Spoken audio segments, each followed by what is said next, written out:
Is cloud-based software cheaper to develop than kind of file-based? That's a really good question. So, okay, supposedly yes, in certain sense, right? Because the technology, also the technology is more mature. You need a potentially tinier team. So all those things go in the direction of saying, yes, it is in fact cheaper. I have a question about, are there any downsides of cloud-based software versus file-based software? Yes, there is. So I think the most obvious one is like working offline. I think that's one that is, the most obvious one. At what point did you realize that you needed to raise money to build this thing? We needed a small team. We could not be two person and build that. It's impossible. It's really hard to build. So the pre-seed was all about, let's find the first circle of people that can help us work. We can work together and build at least an MVP. The best VC. Yeah. You don't have to answer. I'm losing you. The line is not too good.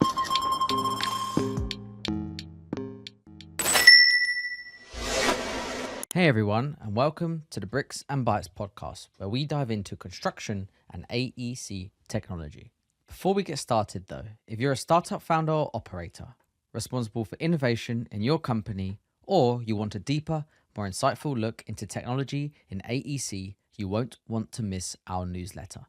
From deep dives into particular technologies such as AI, robotics, design, software, and so on. Hot takes from investors betting big in AEC technology, and advice on building tech companies, including the stories and takeaways of the most successful AEC technology founders. Head over to www.bricks-bytes.com and sign up today to get this exclusive material straight to your inbox. And now for the episode. This episode is brought to you by Build Vision, transforming construction supply chain by bringing contractors, manufacturers, and stakeholders onto a single software platform. Visit buildvision.io to find out more. Okay, Stan, good afternoon. All the way, you are in Paris, right? I am, yeah, absolutely. Wonderful. I think you could be actually maybe the second person we spoke to from the land of France. Very good. It's a small but nimble community. Cool. I guess, Stan, so yeah, thanks for joining us today. It would be cool to understand and kick this off with just a little bit of an understanding of your background. Obviously, your current role is co-founder of Rayon, but your journey to that role is kind of interesting, coming from architecture and then through to like more tech roles and now co-founder. So yeah, if you could just bless our audience with your story. Sure. Yeah, with pleasure. So, yeah, it's a bit of an odd journey. I started as an architect, trained in Europe at the beginning in Switzerland, and trained in a very traditional sense of the word. In Switzerland, you get this very, I wouldn't say classical, but very, in-field view of architecture. And yet, there are a few labs, there are a few universities where you get a chance to start practicing other things. And odd things that are a bit outside of the normal, reasonable scope of architecture. And that's where, so in Zurich at ETH, where I started to try programming. And so to work on something that is commonly known as visual programming. For us in field, it is Grasshopper, but in other industry, it's a common thing, visual programming. But for architects, it really was Grasshopper at the time. I got a lot into that, spent like thousands of hours in it, and started to take, without really realizing, kind of a tangent to the field that is stopping to draw buildings really, but starting to program to make buildings. And that took me to Japan. I finished my master, went to Japan, worked with Shigeru Ban in Tokyo. Started at the beginning by doing very traditional things, and then pretty quickly started to do all basically the scripting for them. It was a bit of fun. But soon you reach a glass ceiling. Soon you reach a ceiling that is, visual programming is very limited when it comes to defining building forms, and there had to be something else. And so that something else turned out to be machine learning, broadly defined AI. And I found that in the next step of my career, going to Harvard in the US, doing 3 years and a half, splitting my time half between, grounding my training as an architect and half of my time doing machine learning between Harvard and MIT. So taking all the basic classes in machine learning, so data science, and then applying machine learning, and then over the summer going to work at Flux. So I know you guys on Flux. You've got people on podcast who came to see you talk about that, and I went to them twice. One to do application development, And the second time, and this time was in London, working with Nicolas Cholet, who's today's CTO at Canoa. We worked on machine learning applied to our industry. So it was before all the Gen AI hype and everything. From there, I kind of took all those skills of machine learning applied to architecture and funneled them into my master thesis. And that was kind of a culminating point for me, because the moment where finally I could put my soul into a single writing piece of research that did pretty well. Also because there was very little things done on that topic at the time. And from there, I went to Spacemaker. So Spacemaker, if you remember well, so first startup, online that really made it, creating a feasibility study software for architects, real estate developers to do housing projects. And I was working at the Boston practice. We were doing machine learning research for them. It was basically the ML arm of Spacemaker. That took roughly 1 year and 9 months of my life, all the way to the acquisition by Autodesk of Spacemaker. So at that point, it was a very interesting moment. It's also a moment where I met my co-founder, Bastien Dola. And next to work, we did, he was working at Habix at the time, I was working for Spacemaker. We did our first project together. It's not a startup, it was an exhibit. Our first project was an exhibition in Paris about AI and architecture at the Pavillon L'Arsenal. It's the biggest European museum for contemporary architecture. It's in Paris. What year was this? What year was this? It was 2019, 2020. It was right before COVID. Mm-hmm. It was right before COVID hit us. And so we had a curfew in France. And so we opened the exhibit, I think early February, and late February, the whole country was shut down. So the exhibit was physical for 3 weeks and then digital for a full year. So it was super weird. Anyway, from there, we thought, okay, let's do a second exhibit. And we're like, no, I'm not going to do a second exhibit. We need to do something a bit more big, ambitious. And that was Rayon. I'm super curious because, like, looking through your LinkedIn and where you've worked and been on your work-life journey, I think it was Zurich, Tokyo, Chicago, San Francisco, London, Boston, Barcelona, and now Paris, right? So, like, what's your thoughts on working and living in these places? You must be now smarter in terms of a huge life experience.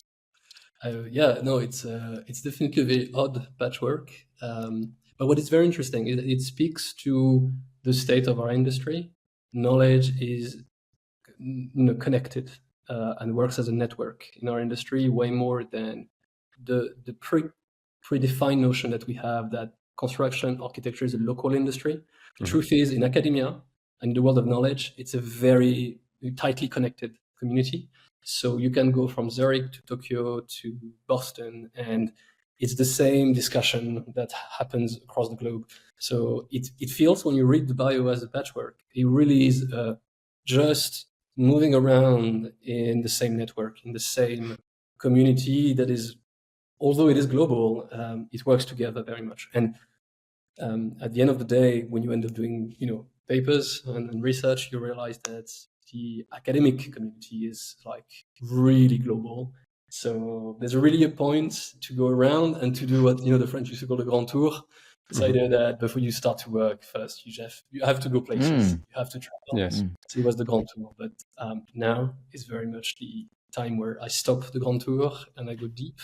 So Rayon was a good way to say, okay, let's stop, and now let's go deep. Let's stop moving around. Yeah. How does Paris compare?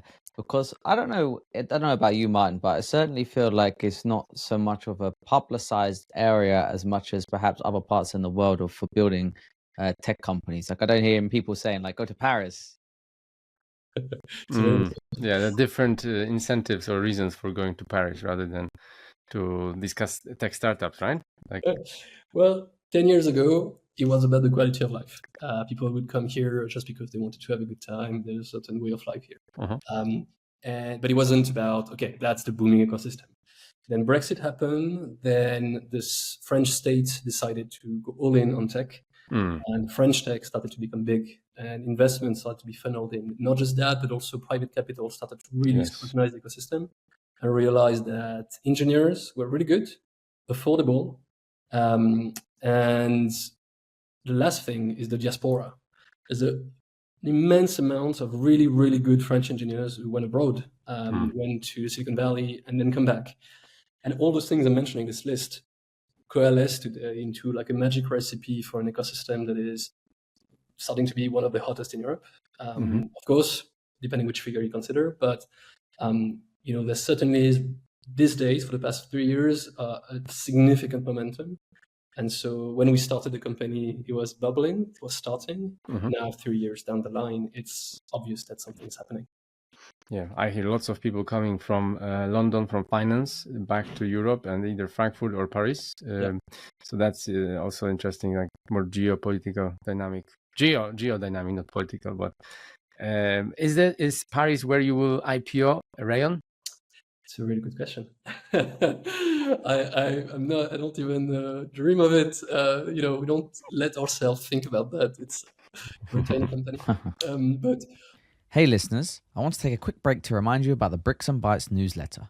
If you're interested in learning about the technology shaping the future of construction, you won't want to miss the valuable insights we share each week. To get this exclusive content delivered straight to your inbox, head over to www.bricks-bytes.com and sign up today. Link is in the show notes. Back to the show. Yeah, we definitely like to be anchored in our country. Bastien and I, we've been fortunate to benefit from a lot of things here. We don't know what the future is made of, but we certainly are very happy to be entrepreneurs in France. Hey Stan, would you say there was one particular experience throughout like your journey up to founding Rayon that was significant to how you manage your life or even building Rayon today? So a single experience. Yeah, it doesn't have to be single, but It's maybe going very deep with this one. Yeah. Oh, so that's a really good question. There's definitely many things, but coming into tech as an architect, you have to go in there to chase something specific, because you're dropping one thing, that is, you're not an author anymore. The one thing you lose when you, as an architect, you convert to an entrepreneur, is that it's not your signature on big buildings all at once. Suddenly you are in a team, you build something together. It's a product, it's not authorship. Products are built over time. There's a notion of scale. So if you do that, you need to be very thoughtful, about the reason as to why you went and did that. And I think, to be honest, my time at Flux was a very interesting time, because there was a sense that those people understood really well what it is, this AEC industry. And they were really good at framing what it is to be a practitioner in the AEC and then to jump into tech. And there was a certain way of doing tech in this company. There was not the traditional way of doing tech, very inspirational. I mean, again, when you're a student and you see that, you're like, okay, well, okay, I actually want to do that. So that experience, seeing them developed, basically an app store. They kind of make this kind of store with many apps in it for real life AEC use cases, was really a moment where I was like, okay, fine, maybe I should put aside wanting to be an architect in the traditional sense of the word, and maybe start something that is more tech product. I couldn't even put my finger on what was a tech product at the time, but the Flux experience showed me, that can happen in our industry. It can be done. Shall we move to Rayon? Can you tell us what Rayon is on a high level? For sure. So Rayon, the easy way is we are Figma for architects. That's the easy way. The slightly longer version is to say we are if AutoCAD, Illustrator, and InDesign met in the browser. That's what we do. We are the tool for you to do the precise things, the technical things, but also the nice things, the pretty things, and finally the things you present. Those three things, this bundle that used to be owned by generalist software, generic software. AutoCAD was not made for architects. Illustrator was not made for architects. InDesign was not made for architects. Yet architects purchase 100% of their feature set. We are debundling, rebundling, right? Taking what is relevant for architecture, putting them together, putting them online, and that's Rayon today. Yeah. So just I'm not like super tuned into this industry, so like as in architecture, Martin's more clued up about the tools than I am. So would it is what you're doing more at a like a feasibility stage, or I don't know if it's are you capably like doing like technical designs? It's a really good question, because our idea is that no. So the answer is we are the tool for you to do every single 2D document set, all of them, from feasibility study all the way to construction documentation. That's where we are. That's where we are actually literally releasing in October. So because for even being considered, for even being at the table, for even being in the mind of architects, interior designers, interior architects, you need to, as a 2D tool, right? 2D drafting tool. And you have to explain why 2D. Yes, absolutely. And just to say, the thing is, you have to draw it all or go home. If you can't draw all the document sets, it's very unlikely people will take you seriously. So now, moving on to 2D. So where we started the company was on this idea that there is a 90% in this industry. There's a 10% for which all the tech has been designed, thought, and built for the past 30 years. And the legacy players have zoomed in, narrowed down the scope of their software to serve that top 10%, skyscrapers, big buildings. For them, 3D is a must. 3D is all about solving complexity. But the 90% of buildings you see every day are made by people who don't really go all the way into the full depth of 3D BIM softwares. Because it's simply difficult to learn how to do it efficiently, right? No, absolutely. Exactly. There's a really steep learning curve. It's also very expensive software. You add one dimension, you multiply by 10 the price of the license. It's not 10, but you get the gist. And so 2D is how 90% of buildings are built, at least for small to medium-sized projects. If you think about the industry and you think about architecture, interior architecture, etc., in a broad sense, it's a very broad job, and we often focus on the top 10% of practices, but there's millions and millions of architects in the world, way more than just the top 10%. So to serve those people, a 2D workflow is paramount. 2D is really the silver lining. It's the thing that follows along the whole project. 3D happens for marketing, to sell, and happens sometimes to solve complexity. But truly 2D is where you do the document sets. And so we said, okay, let's take this one thing that is the commonality, the common denominator across all phases in 90% of the project out there, and try to build just a better way to do 2D. It does not mean that we won't ever do 3D. There is a world in the future, one day, where we could be also that.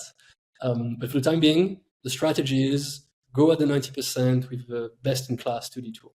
So how is Rayon communicating with other tools that are currently on the market? If it does it communicate or not? Can you open the file or like AutoCAD file in it, or yes? Absolutely. That's the whole idea. The DWG format is the key to everything in this industry.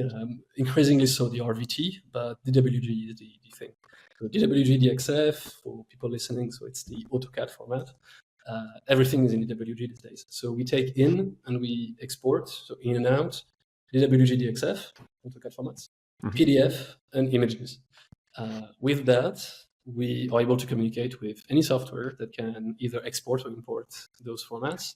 And it's the case for AutoCAD, there's Software Illustrator. And it was a painful thing to bring in, and also translating the schema of the DWG into our schema, not an easy thing, and very dimensioning. It puts a lot of constraints on your own software, but it's table stake. If you don't do that, you can't seriously be considered by experts. So traditionally, like with my little business and many design businesses, people have AutoCAD. They use it. They save the DWG file and send it to a client or to an architect to collaborate with. How does it work with Rayon and your files? Like, what's the user experience, and why would someone use Rayon rather than just go with AutoCAD like everyone does? Of course, no, it's a good question. So it depends who you are, right?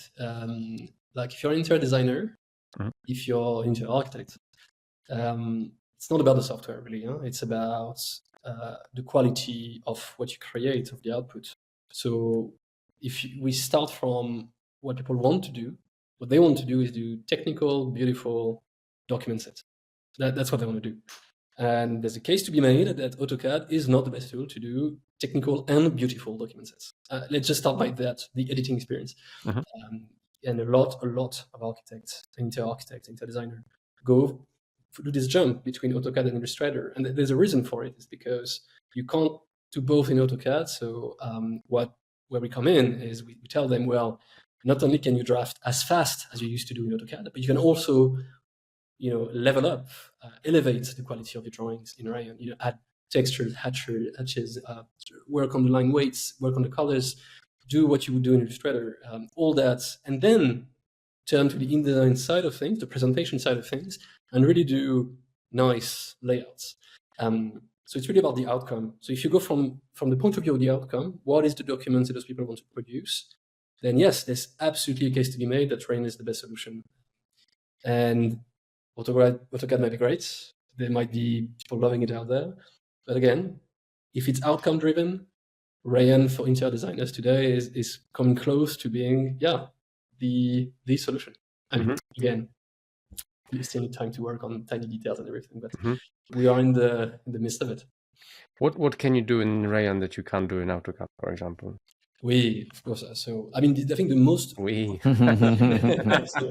you invited a French person, you're going to. Yes. What you get, it's the most obvious thing is, again, in AutoCAD, what you can't do is the elevate thing, right? Great looking drawings. That's the first thing. The second thing that you can't do in AutoCAD, and that's obvious, is, well, the ability to have a single file across your team, right? The problem with AutoCAD, of course, is that it's file-based system. It's on desktop, one file per person, so you can't work together. You have to share files. Well, in Rayon, you don't have that, right? We're online, we're multiplayer real time. You have a file history or model history. So that live experience, or async, makes everybody come to the table around the same model. And it's something you hear a lot in a lot of products these days. It's all about the collaboration. But in our case, it's collaboration around a CAD file. That's the big thing. Like we had to come up with the way to make the edition of a CAD file, a CAD drawing, be feasible as a team. That means rules. That means you're resolving multiplayer clashes, things like this. But it works, and so that's clearly something you can't do in AutoCAD today. And then I think all the things that come with the web, the idea that you can publish your library, you can publish your drawing as a template, you can share with a link your drawing. This ability that you have to go from one model to the world, from one file to your team, from one drawing to an onion portfolio that just happens because you ticked a box, pretty much like you would do in a Google Doc. Again, that does not exist in AutoCAD. And just to double click on this last thing for a sec, what is very interesting is, so it was really hard to place CAD in the browser. And once it's done, then suddenly architectural knowledge can start to fully benefit from the web, which is something that is kind of happening today. You do find architectural knowledge online, but not at all in the proportion of what we're going to get now that CAD is online. That really, 10x is the ability for architectural knowledge to spread online once you have the CAD drawing themselves online. That's a really important point for us. Yeah, I think what is super interesting is that, how do you call it? Your software is kind of online. What's the name of this feature? Cloud. Cloud-based, right? So why cannot just incumbents try to do the same thing? Because why can they just not create a cloud-based AutoCAD, for example? Because But you're right. So there is today a cloud-based AutoCAD. There is, in fact, a web version of AutoCAD. Okay. But it's underdeveloped. It's not at all as developed as the main AutoCAD. So it's structural. It's the difficult. way the file itself exists, the schema itself. To build a multiplayer web application, you need to start from the core principle and rebuild everything. When you're a legacy player and you have that legacy, waiting on your shoulder like this, it's very hard to rewire everything to suddenly become that multiplayer online experience. It's a full turnaround, and you have a user base. You have millions of people using your software in the world. If you change everything, you antagonize your user base. So there's, for at least those two reasons, the core of the schema, how the model itself is built, and your current user base, it's not that you're wearing shackles, but you're in it's a tough spot to be in because it's hard to pivot. Oh, curious, Stan. So who are the typical users of the platform? So yeah, today where we shine is with interior decorators. What size interns, of these companies or individuals? Oh, it's tiny things. It's like freelancers and solopreneurs, all the way to small practices of 3 to 5 to sometimes 10 designers. So small, small size. And again, interior decorator, interior designers, interior architects. That's the people that we architects next year. We started with the interior world. So this and we spoke. This is where you was kind of touching on earlier, right? Focusing on the 90% of the market, which no one really pays attention to. Care of. Yes. Yeah, absolutely. You were a few months ago. We spoke initially, and you said you crossed. I can't remember exact number. Maybe 107,000 users. Right now, you said that you've got. Yeah, we just crossed recently 200,000 signups. Yeah. Wow. How did it happen in such a short period of time? Yeah, no, that's a good question. But first, it's let's forget Rayon for a second. There is a need. There's a market here. It's not because of Rayon to begin with. It's because yes, people are waiting for something like this. But the other thing is, it is a crowd of people that is growing by the day, and there's an endless amount, of course not endless, but a huge amount of people in the world that are either learning, being trained to become interior architects, interior designers, or starting their own practice, or starting a new project. We call them fresh starters, people who are about to begin their journey as an interior architect, interior designer. And our idea was to say, well, those people are way more likely to adopt a new tool and to understand the value of it than some people who are more already in the job, they have an ongoing project, they have an ongoing career. And so what we thought is, let's use social media, and it's really a content-led growth play. I mean, GTM is really, for now, all about content. It's about talking to those people and not talking so much about Rayon, talking about the outcome. You want to do great document sets. This is a great document set. And by the way, it was made on Rayon. But they come for the drawing, they stay for the software. Interesting. How did you come to the conclusion that interior designers, interior architects, interior builders, I think you said too? So interior decorators, designers. That's right. Yeah. How did you get to that as being your kind of ideal customer persona in the early days? Like, why did you not go for structural engineers, for example? Yeah. Too difficult to do. Oh, Martin, you would know. No, but it's a really good question. So you want someone who that line of work is to draw at least 4 to 5 hours a day. That's the beginning of the discussion. So I don't think engineers necessarily draw 4, 5, 6 hours a day on CAD. There's other things in their life. It's one aspect, right? It's one leg of the chair. Whereas architects, in a broad sense, it's all about drawing for most of them. Then the decision was more: should we go architect? Should we go interior architect? Should we go interior designers? Should we go space planners? Or should we go none of those? Just people who genuinely make floor plan in this industry, sales reps, biz dev, people who are not experts. And today we are in a place where we are going after, again, interior decorators, interior designers, soon interior architects, because of the document set. Again, we looked at the document they produce, and we were like, okay, so can we take our MVP, or what seems like the minimum viable possibility for us in terms of feature set, of resources we have, and what document sets can we realistically allow to produce? And at the end of the day, interior decorators, interior designers were the ones where we were, okay, those document sets, we know we can make everything in the tool.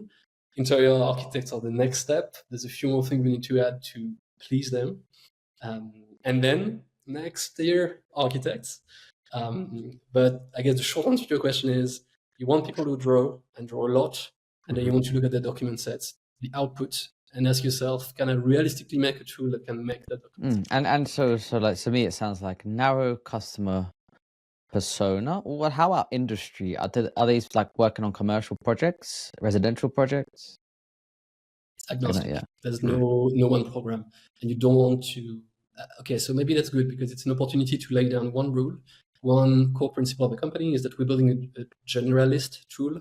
So we are specific to a persona, but we are agnostic to the program they're building, and that's super important. It's back to this draw all or go home. If you're an architect and you build a school, if the next project is a house, it can't be another software. You've just started the learning curve. You've started to learn this right software. If that software can't make the next project, it's just not the right software. So you have to be agnostic to the geography, agnostic to the program. You have to be specific to the person. Geography is globally? Yeah, we are in I think 120 countries or something like this. Nice. The one thing here, again, that's another core takeaway, is that it's a local industry in many sense, but the design tool, and I think something that was demonstrated by legacy players, is that the design tool, the 2D drafting tool people use, is the one thing that goes beyond borders. It's the one thing that we use almost the same way from Tokyo to Zurich to Boston. At least I saw that during the trip. If you could tell us a little bit more also on the go-to-market, how do you talked a little bit about this already, but if you can tell us how do you deal with go-to-market in design, tech, and construction, and also how you got to that conclusion that was the right go-to-market strategy to adopt. Right. There's a question. There's two ways to see the problem. One way to see it is what's your ACV. So how much can you realistically bill? ACV, sorry, you said? Well, the minimum, what's for an account? How much can you bill for a given account? And the truth is, you can't bill too much because the legacy players have a price point. And so if you want to come in, that's, let's say, the pragmatic approach. The pragmatic approach is to say, we can't be more expensive than legacy players, at least at the beginning. And so that dimensions, that conditions the kind of GTM, the kind of play you want to do. You can't have a sales team with a €29 per month price point. It's not really realistic. And so that pushes you in the direction of inbound, of content, all that. That's the pragmatic approach. The idealist approach, let's say the aspirational approach, the more interesting approach is to listen to those people, again, interior designers, decorators, architects, and to listen to what they like. And what they like and the way they consume knowledge, and so where you can find them, is really around inspiration. They go online really for inspiration. They don't really go online for more pragmatic things.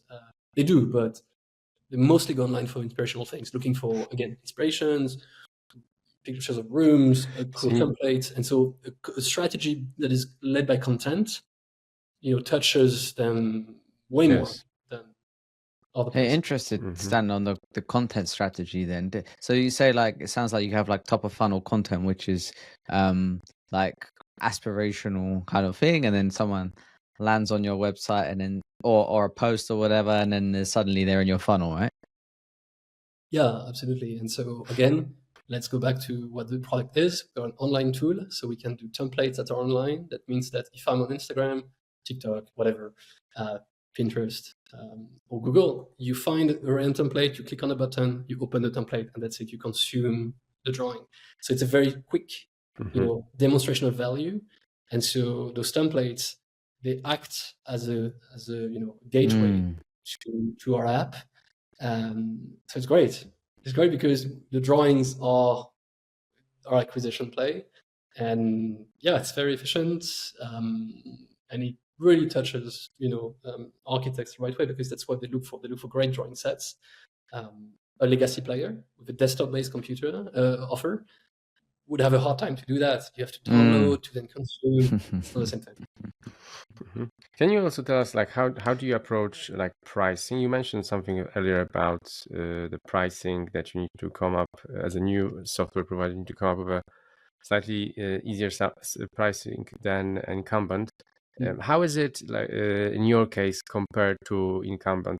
What's the multiple, or how do you position yourself in terms of the pricing? And that will lead to another question. So I'm not only after money in this question. It's fine. We can talk about money. It's respectable. Very simple. So for pricing, first, it's just the first iteration. So what we have today, I'm not at all going to say that it's the ideal strategy. It's one way to go at it, and it's likely to change in the future a bit. But for the time being, we are cheaper, basically, with the Pro tier, cheaper than AutoCAD LT, cheaper than Vectorworks, cheaper than like legacy CAD software. So Is it cheaper like 10% or cheaper 50%? Or roughly? Depending on the software we consider, we are anywhere between 20 to 40%. Okay, and so the other part of the question is cloud-based software cheaper to develop than kind of file-based? That's a really good question. That's a really good question. So, okay, supposedly yes, in certain sense, right? Because the technology, also the technology is more mature. You need a potentially tinier team. So all those things go in the direction of saying, yes, it is in fact cheaper. Then there is the flip side of it. You need servers, right? Your cloud software, you have to pay the cloud. And so there's a question for all cloud-based tools is, can I keep a cheap offering long-term while being a cloud-based and I have to pay for my cloud? So it's not an equation we've cracked at all on our end. We're not at all in a place today where the cloud, what we have on servers, is costing us a fortune. Not at all. It's actually the opposite. But it's true that in terms of strategy, when you're a cloud-based company, there's always the question, at what point is my cloud going to cost me so much that I become more expensive than the desktop thing I wanted to replace? Again, we're not in this position. On the contrary, right now, the cost structure is really reasonable. Also because we did things the French way. We try to be careful on spend and not to burn too much. And very smart. Until now, it has played well. Pragmatic, yeah. Pragmatic. Very nice. How about then? So you have your pricing is totally transparent, by the way, so anyone can go on the website and just check it out. But I noticed that you have a free model, and then it's a simple monthly pricing, right? Yes, absolutely, per user. Yeah. How did you get to? Because to me, it feels like that just sort of underlines the user-friendly approach that Rayon is trying to take. It's like you literally can go on, buy a subscription, and start using the software, huh? Pretty much. And it's true that the word that you often hear with this kind of price point is prosumer, so professional with a consumer consuming habit. And so 29 very much feels like almost buying a Netflix license. So yes, it really goes in this direction. And it's very aligned with the way we do acquisition today. So inbound, at scale content, a lot of people coming our way, putting their credit card on their own. That play has served us really well. The underexplored part of our offering is a team plan. And it's on purpose. Like, we did not want to focus on big companies first, but there is like an immense amount of growth to be found financially, is to later down the line really double down on the team plan with larger companies that need SSO, all those things, where really we can find a lot of revenue, which could allow us to be even more generous maybe on the Pro plan and have something potentially even cheaper one day. But yes, this dual thing, prosumer on one end, enterprise-like on the other, is something you find like in something like Figma, for example. They've been really good at catering to both publics, and it's something we'd love to do moving forward. Canva is also similar kind of tool for professionals and for non-professionals. Okay, I have a question about: are there any downsides of cloud-based software versus file-based software? Yes, there is. So I think the most obvious one is like working offline. I think that's one that is the most obvious one. But I'll be honest, even this one can get sold easily. But is there like an offline mode that you can switch on and then save it once you get online, then it kind of uploads it? Yeah, so we have that. So if you have a connection, you load the app. The app, you need internet to load the app, but then you can lose your connection. It's fine. You can keep working. And when you're going to be back online, it will sync your work back with the server. So that works really well. But the problem is more at inception, right? It's when you start to work. You want to start now. You don't have internet. That's a place where web app can struggle with their market, and some customers can be a bit pissed about it. And so it is something that, as any web app, we need to address one day. Again, I think Figma handled it really well. You can end up installing the app on your laptop if you want. We've just released our app, but let's be honest, it's a glorified browser. It's just you open a browser, you need an internet connection. It's the same almost as having the web page. So yes, that would be one downside. There's no denying it.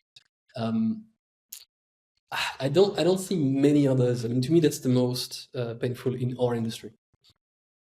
Okay.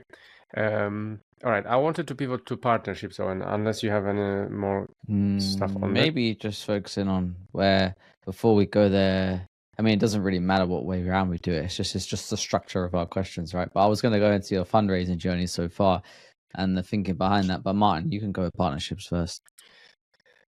Well, the VC and fundraising is kind of a partnerships, I guess. So we can combine these two. Right. So how do you see growth of the platform?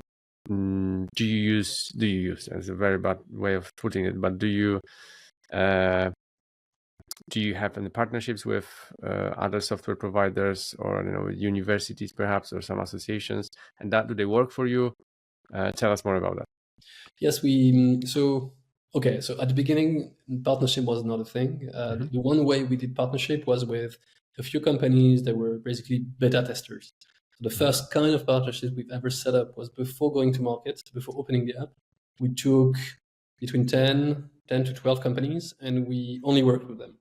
And it was a partnership, in fact. And so they were at the beginning not paying, then they started to pay. We were doing short feedback loops. It was immensely useful.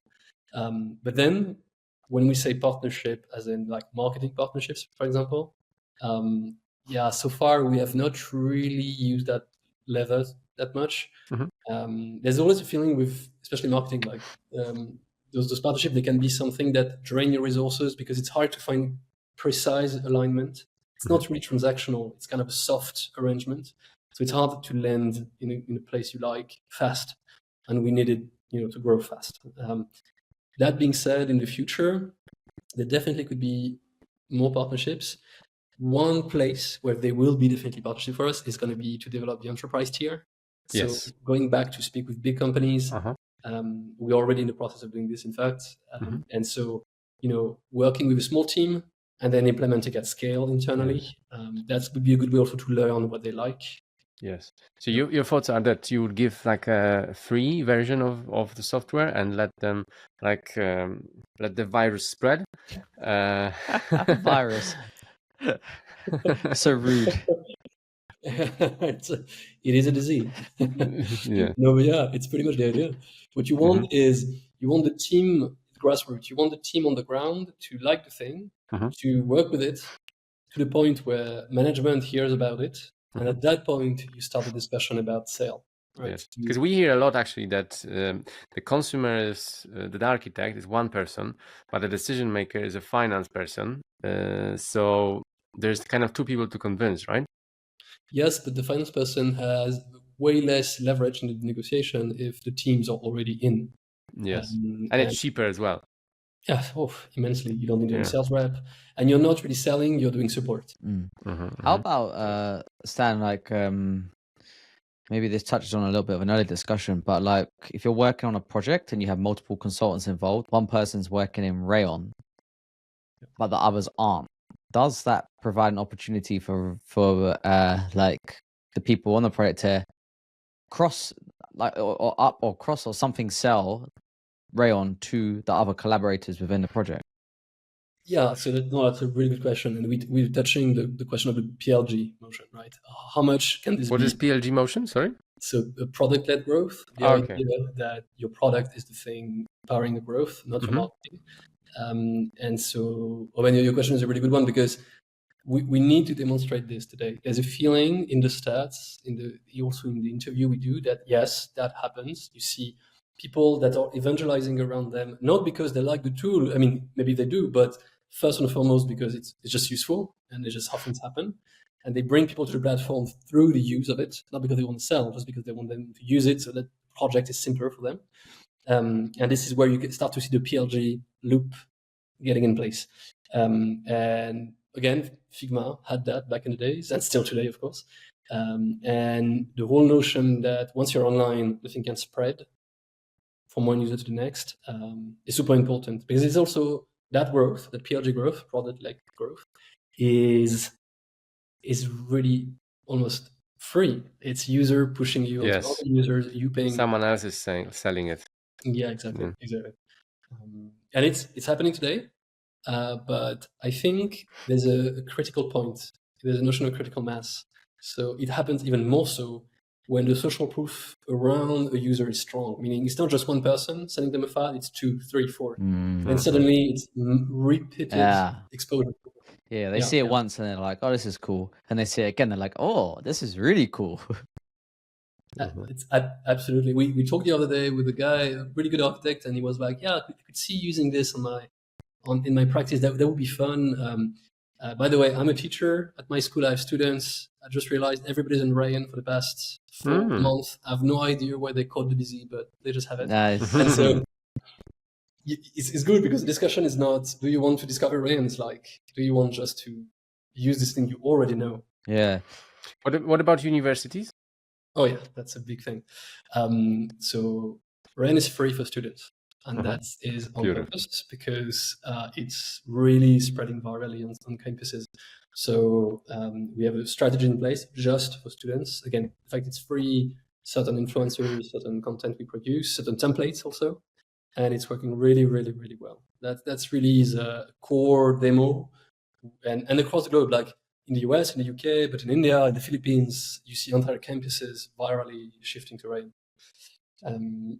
There's one reason also for it. Like, students not necessarily always have great laptops. Sometimes they do, but sometimes they don't. And for legacy software, you need to install on a decent machine. Yes. When it's a website, and you don't care about the OS, by the way, it could be a PC or a Mac, is really no barrier to entry whatsoever. Yes. That's super interesting point, actually, because if the software, a file-based software require, it's a good 3D software, being a collaboration tool, then the barrier to entry with the PC is such a huge, right? And if someone just needs to draw the lines, 2D lines, it's just impossible to even install it properly and use it properly. Yeah? No, absolutely, and it's perfect what you're saying. You're pointing out kind of systemic effect of being online. You hear, oh, it's a CAD software online, and people don't often realize all the side effect it has. It's cross OS, it's no install, it's not small details. It's really, powers your growth immensely. So how do you feel about community-led growth? Do you have like any community initiative through Rayon? Yeah, it's a very good question. So on that front, for now, there is a community, but we don't know them enough. We know that it's spreading in certain pockets, in certain places. We can start to see the communities growing, and there's a sense that the next 12 months, one of the things it's going to be about reaching out to those communities and turn them into power users or evangelists, or because, by the way, we absolutely need to build a community. People. There's a reason that it can work so well in our industry. People love to share their work in architecture. They make portfolio, they share their portfolio, they make a project, they communicate about it. And they communicate about it to their community, like to their peers, etc. So if Rayon can be a way for them to create bonds with their community and to share across the community, then we can become kind of the glue that brings communities together.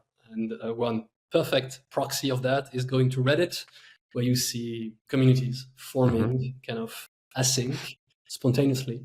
You can tell those people want to mingle, but they don't really have the platform for it. So interesting. Yeah. Watch this space. Yeah. Okay. Who is the best VC that you currently work with? The best VC? Yeah. You don't have to answer. I'm losing you. The line is not too good. Well, okay. That's my excuse. Yeah. No, they're all equally good in their own specific way. So maybe you know them. For the people who are listening, so the VCs we have. So of course we have Fundamental. So PropTech VC, really great European PropTech VC. So really happy about them. They've been around for two rounds already, pre-seed and seed. So we're really happy about them. It's very about industry knowledge.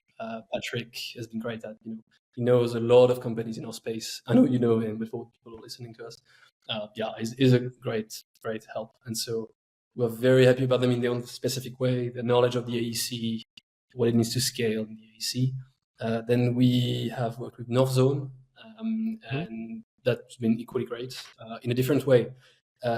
What is great is that it's a great tandem. One is very industry focused, the other one is very generalist, and know what it means to go the distance and to scale significantly. Because sometimes there's a thing we don't do too well in prop tech is achieving, the perfect tech growth or playbook. Sometimes growth is capped in prop tech. It's not always, the big things you see in tech. And so having a VC around the table who understands what it means to go really big has been really, really useful. And then we also, of course, have 20VC, we have SeedCamp, we have tons of business angels, and some out of field and some in field. In field, we have Norman Foster, the architect. Out of field, we have Rasmus Andersen from ex-Spotify. There's a whole small Norman community. Foster as an individual who invested. Sorry. Yes. Oh wow! Is he an angel? Yeah. Wow. Oh wow! Well. So that's a good question. I don't know. I can speak for him, but yes, we were really happy to have him on board. Yeah. So tell us about the fundraising journey. At what point did you realize that you needed to raise money to build this thing, and perhaps what investors saw in Rayon that were like, "Yeah, man, take our money." So it was a discussion with Bastien. So both of us, we were like, okay, so the pre-seed was obvious. We needed a small team. We could not be two person and build that. It's impossible. It's really hard to build. So the pre-seed was all about, let's find the first circle of people that can help us work. We can work together and build at least an MVP. So that was the reason of the pre-seed, build. And when it came to the seed round, there was a sense that we were good at making a solution for non-experts. So sales rep, biz dev, those people who make floor plan but are not experts. And we needed to level up, step it up, really make a best-in-class CAD software for experts. And to go from non-experts to experts, that kind of justified why we did a seed round. It's expensive. You need a rendering engine, which we now have. You need, computational geometry done the right way. And also we needed a bit more product people, great designer, great PM. We also needed, help for the go-to-market. There was one thing that was very important between pre-seed and seed is European company tends to be a bit austere, build things in secrecy, and then one day release, and it's an amazing product, but they don't do well at marketing. They bungle to go to market. Really? Well, it depends on the company, but I mean, I think American tech is very good at doing the GTM.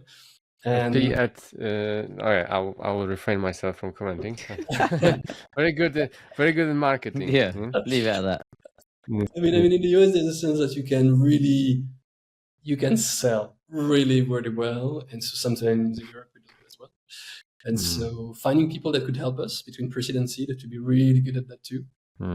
Finding our voice, finding our channels, that was important. It's not at all perfect today, but by certain standards, for companies of the same size and maturity, we did well. We're about to cross 100K on Insta. I mean, there's a sense that something's starting to happen across our different channels early in the journey, which is a good thing. So back to your question, pre-seed was about that non-expert software, seed was about that expert software. Very good. What is day to day or week by week work with VCs? Do you communicate with them on weekly, monthly basis? How helpful they are? What can they help you guys with? I'm really asking about your experience as having a VC as a partner. So I think the first one is just thinking right. You've got your head in the sand and you're just working a lot on making this software happen. They definitely help us, go through, the big picture, and think a bit about the options we have, all that. So that's been really helpful. Intros, I mean, obviously, getting to know quicker, faster, more people that, it would take us time to reach out to know them. So that's been definitely useful. Of course, I'm putting aside the capital because it's the obvious thing. The money is it's obviously what they're bringing to the table. I guess the last one is, for certain topics, there is their ability to provide value. Like they send your way potential candidates, so they send you way that one experts on SEO that you didn't know about, and that has been really useful, especially again because we're in prop tech. Prop tech might not always be the place where tech is done the traditional way, or it's not. You don't see as much the tech playbook being applied in prop tech, and so it's very important to think, to try to emulate the best practices. So if you do SEO, you do it the best way. If you do advertising, you do it the best way. If you do, and that level, VCs help you find people who've done it really well at, I don't know, Spotify or at Facebook or at, that's important. When it's a Series A? Hopefully next year. We've got a long runway, so we don't need money now. But yeah, I think all we want is to be perfect on the PMF and just demonstrate that growth. And once we are there, it's all about doubling down. But we need first to release. To give us a timeline, we're releasing a new version of the app mid-October. And so that's an important moment for us. And from there, it's all about scaling the company, scaling the user base. So the customers will receive a pen drive via post or CD-ROM to install the new version, yes? An empty CD-ROM, empty, nothing on it. There's just a URL written on. That's a good idea. Little hack. Yeah. Very good. I just wanted to ask, are you on anything else on the VC? No. Okay. So you earlier mentioned that, I actually don't know how much was it. You mentioned earlier that you might go into 3D at some point. What would it take, and why would you do it? So there's two reasons for us to do 3D. Again, let's go back to it. It's all about the outcome. And it's true that in the outcome, when you talk about architects especially, there's a sense that to resolve the complexity of a project, because there is something to crack, to solve when you make a building, 3D is a useful tool. And sometimes a must-have. And so for us, it'd be an unlock, right? It'd be, okay, so suddenly we can talk to much, even broader market, unlocking the TAM, right? The total addressable market. And 3D can help us do that. We don't need that for now because the TAM with the 2D software in our industry is already huge. But at some point, if we want to expand it, the third dimension would definitely be a way. And the persona behind it is into architects and architects, that's for sure. Now, as to how we would do it, I mean, it's all hypothetical. There's many ways to think about it. One option is to level up the existing app.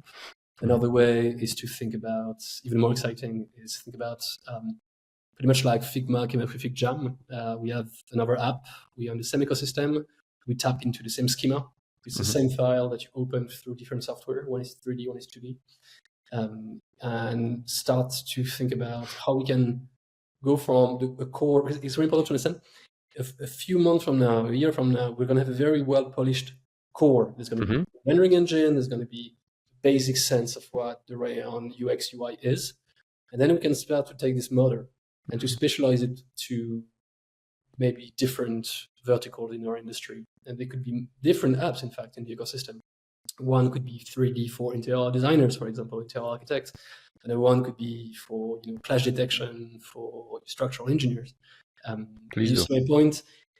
What is very exciting is to say maybe we have a functioning principle, a core, a model, and at some point, if really we want to go full scale, we could transpose and start to think about all the jobs, and we transpose the model, change the wrapper, So, in the cloud-based software, would that be like fairly straightforward?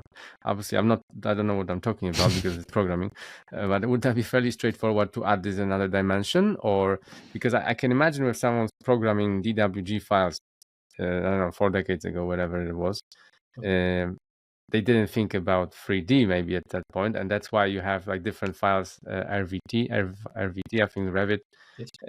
So these are completely different files, right? So, but when you're doing it in the cloud, is it like more flexible to add this dimension, or I just simply don't know what I'm talking Shall about? we move to the next question?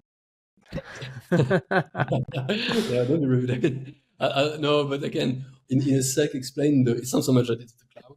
It's more it becomes you realize at some point if it's feasible or not. It all comes down to the schema. So, did you, in the very first place, create a schema, a way to describe a building that is flexible and that can scale in the third dimension? And is the schema well enough defined that it can get enriched to get a third dimension? Certain schema, certain data format, way to represent building in an abstract way can't handle that third dimension. They basically break because it's not meant for it. Others can. And so the question is, the day where Rayon has a third dimension, will our schema sustain that? Do we need to build a new schema? It's all hypothetical, but it's not so much, back to your question, it's not so much that we are a cloud solution. It's more about how we describe the building as an abstract schema and can that schema handle it. Okay, thank you. Stan, what does the future of the design stack look like? So let's forget Rayon, right? It's more about future. Yeah. Whatever. I'll let you take it wherever you want to go. No, I mean, to me, the obvious things, and clearly that's the vision that both Bastien and I have for the company, but it's broader than Rayon. There's one like underestimated technology that we never spoke about because we take it for granted, and we forget that technology always undergoes a deployment stage. It spreads. It takes time to go from a place where we know that technology to a place where this technology is at scale. Anyway, that technology is the web. And it seems incredibly boring and simple to say it, but the biggest thing that's going to change the way we work is the web. Because through the web, you can plug AI in a model. Through the web, you can connect creation and knowledge. Through the web, you can gather people. So, and we completely forget it because we assume the web, we take the web as a given.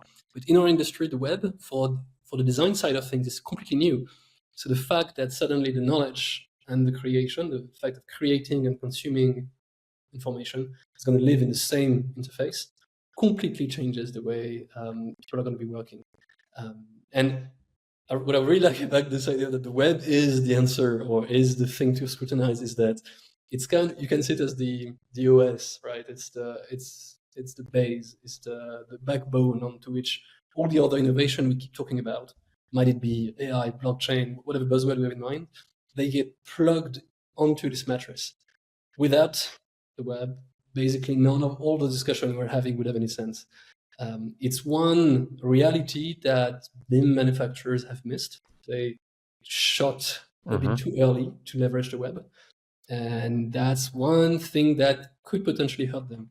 We'll see in the future. But what I think is that, yes, the future of the discipline looks like a very much online craft away from the desktop and very different, very, very, very different. Knowledge and creation being connected very differently. The way of designing as a team being changed for real. It's a structural change. All right, Stan. The last one from me would be: do you use any machine learning within Rayon? No, we don't. No. It's and why not? Yes. So at the beginning, it was our intent, right? Both Bastien and I, we've been in there, worked on it a lot, and it was very clear to us that it was absolutely not the thing to begin with, because ML AI was going to commoditize itself. It was going to become something that we could all have by tapping into an API somehow. So if you start with this, you essentially don't have a moat. Or 2 years, 3 years down the line, you have no moat. The second reason is it was not really what people were asking for. What people were asking for was a great design tool, and it was all about the outcome. And ML is just one tiny facet of the problem. It can be useful, but it's not the silver bullet for making great document sets. So first, you had to painstakingly work 3-4 years on building a self-standing design tool, and then add machine learning and AI. So it's just a matter of sequence. We started by the platform, and now moving into 2025, we're looking at the AI, and we hopefully will, fingers crossed, receive a grant from the state to help us build a team. And yes, plug AI in a platform as small design tools, small design help here and there. Very interesting take. One more from me. I have a few to pick from. I think that this is like a little bit personal to me, I guess, and probably Martin feels the pain as well, and people building in the space. So within like architecture as well, and construction, AEC, which we focus on, is people are very stuck in their ways, should we say? And like new software comes along, and people are like, dude, I don't want to touch it. Like I'm a bit nervous to use this. I've worked this way for 10 years. It works. Blah blah blah blah. Do you experience this resistance, and how do you work around that? Yes, we do. And the answer is fresh starters, is to go get the people out there who are starting something. They are starting as architects, they are starting as students, they're starting a new practice, they're starting a new project. If you start, you're open-minded. Yes. Everything moves when you begin your journey or you begin something. Nothing moves once you're in it. Yeah, there's so much complexity when you make a building. There's so much complexity when you deliver a document set that out of all the things that can change, why would you go through the painstaking process of changing the software you're working in? It's adding complexity to the complexity. So I can't blame those people. I completely get. I do the same. So you need to find those people who are starting, and if you find them, you'll realize that in fact they're very open-minded and willing to change. It's just you need to meet them at the moment where the mindset is very open and ready to receive something new. But also, I think when these people who are not willing to change, when they see like the P&L dropping and being less profitable because there's more competition working on a faster, better, cheaper software, then that's also when it starts speaking to them that, okay, perhaps I should really think about. That's a good point. That's definitely a good point. We're not yet, for Rayon, we're not at that stage where we would be so famous and so all over the place that suddenly you would see a whole fringe of the discipline being more efficient thanks to us. But hopefully one day, what you're saying would be definitely true for us. I mean, 200,000 signups. That's a number. It's not a bad start. No. Cool, Stan. Well, thank you so much for joining us. Could you tell people where they can find out more about you? Yeah, of course. So really, to find out about the company, just go to Rayon.design. You'll find our website. You'll find our team. There's our email there. You can get in touch with us. Otherwise, you can reach out to us on LinkedIn. The whole team is there. Bastien and I too. Finally, I think more importantly, if you like beautiful drawings and you want to see cool drawings of cool buildings, just go to social channels. You'll see, especially on Instagram. You've got really sleek drawings there, and I think it'd be a lot of fun to play around with them. Awesome. Okay. Thank you, Stan.